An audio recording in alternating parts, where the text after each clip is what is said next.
See this piece behind me? Right there? Yeah. I call it Jones Lake. You want to know why it's called Jones Lake? Because that's exactly what the location is. Somewhere in British Columbia.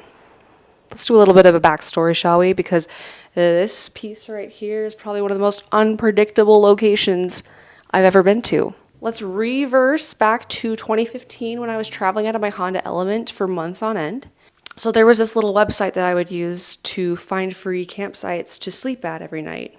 And it's called freecampsites.net. The thing with this site is you never know what you're going to get. You just plug in the GPS coordinates and pray to God that this spot is going to be safe. On the way up to this spot was treacherous because I was in a Honda Element. I was vertically climbing a mountain for 11 kilometers. Boulders, potholes. This was also off season, so no one was there. It was also about 10:30 p.m. and it was dark, and I am very unfamiliar with the Canadian territory. So you can only imagine my anxiety levels were high. So I prevailed. And as I started to approach the campsite, there were warning signs everywhere. Danger, warning, cougars, oil spills, stay out of the water, all this other stuff. And there was no people in sight. So what did I do?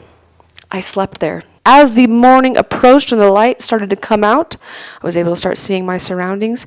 And guess what I found about 200 yards from where I slept that night? Through the trees appeared this glorious scene. I didn't know this was going to happen, but it did, and I'm so happy that I just kept going down the crazy path because I would have never gotten this, and we would have never had this beautiful piece printed in a 25 by 60 float frame canvas. So moral of the story is, well, there is none, but what I can say is that it's a great memory, and I'm glad that I stuck with the danger.